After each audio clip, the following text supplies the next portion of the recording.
खारेगाव टोलनाक्याला राष्ट्रवादी काँग्रेस शरद पवार पक्षाचा विरोध. टोलमुक्ती न दिल्यास टोलनाका बंद पाडण्याचा मनोज प्रधान यांचा इशारा. मुंबई नाशिक मार्गावरील खारेगाव येथे पुन्हा टोलनाका उभारण्याच्या हालचाली सुरू झाल्यात. या टोलनाक्यास आमचा विरोध आहे.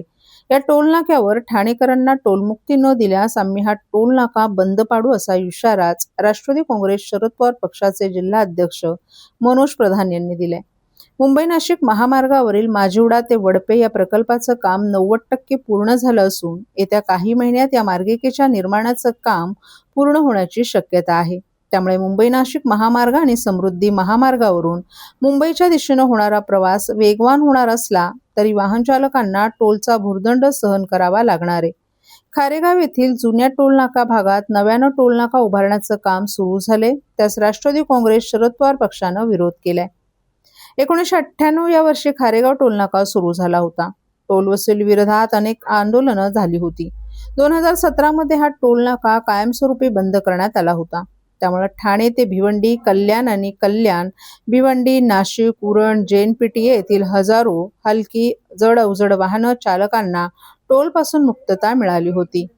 टोल वसुली बंद होऊन अवघी 9 वर्ष पूर्ण होत असतानाच माजिवडा वडपे प्रकल्प बांधून पूर्ण झाल्यानंतर टोल वसुली केली जाणार आहे. या वसुलीला राष्ट्रवादी काँग्रेस शरद पवार पक्षाचा प्रखर विरोध असणार आहे.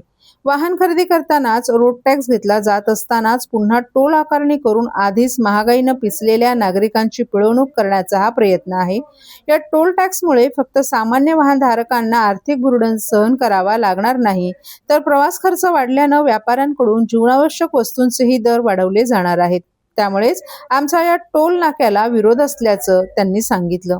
मात्र हे सरकार पार्श्वभूमताचा आधार घेऊन टोलनाक्याचा विरोध चिरडून टाकणारे यात शंका नाही.